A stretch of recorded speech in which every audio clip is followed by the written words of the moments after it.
থেকে কৃষক দলের পক্ষ থেকে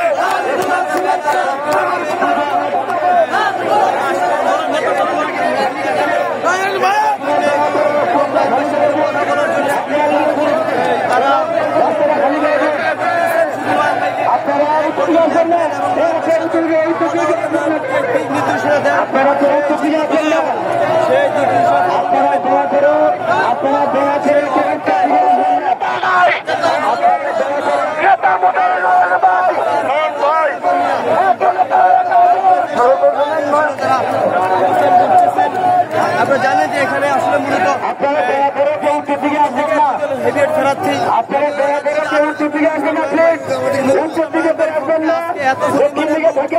এখানে একত্রিত হয়েছেন এবং তার সমর্থকরা উত্তর দিকে আসবেন না, নেতাকে আসার জন্য জায়গা করে দেবেন।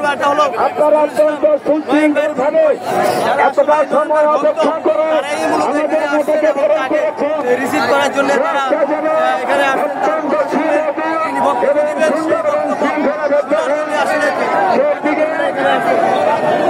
আপনারা জানেন এখানে আবার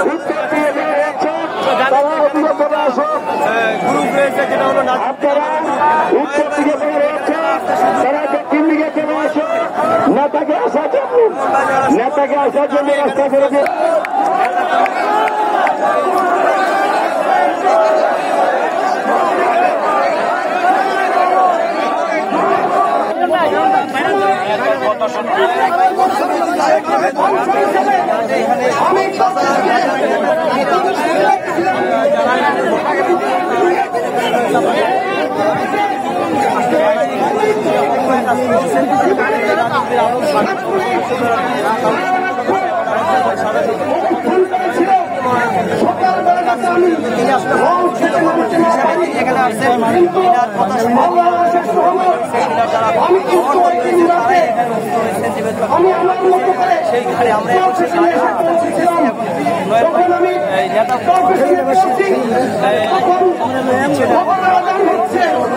আমি দেখেছি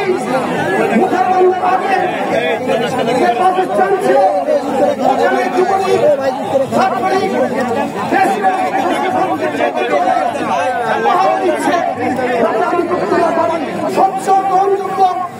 অধিকার প্রয়োগের মধ্যে দিয়ে একটি জনবান্ধব সরকার গঠিত না হওয়া পর্যন্ত বাংলাদেশকে একটি মানবিক রাষ্ট্রে পরিণত করা সম্ভব হচ্ছে না।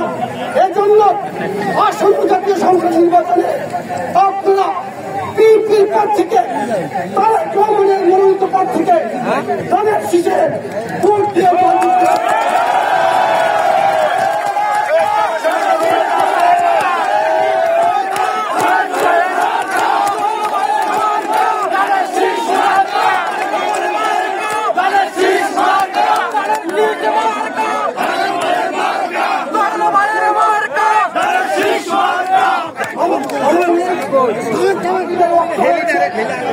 আগামী দিনে আপনার প্রত্যেকে নামাজ আদায় করবেন।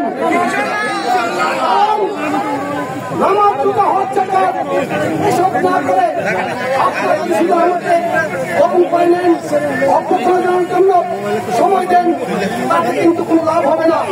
আল্লাহ রাব্বুল আলামিনের রহমত ছাড়া আগামী দিনে সফলতা পাওয়া সম্ভব হবে না। আল্লাহ রাব্বুল আলামিনের কাছে রহমত চাই এবং আমাদেরকে মাঠে চেষ্টা করতে হবে। আমরা আমাদের চেষ্টা অব্যাহত রাখবো।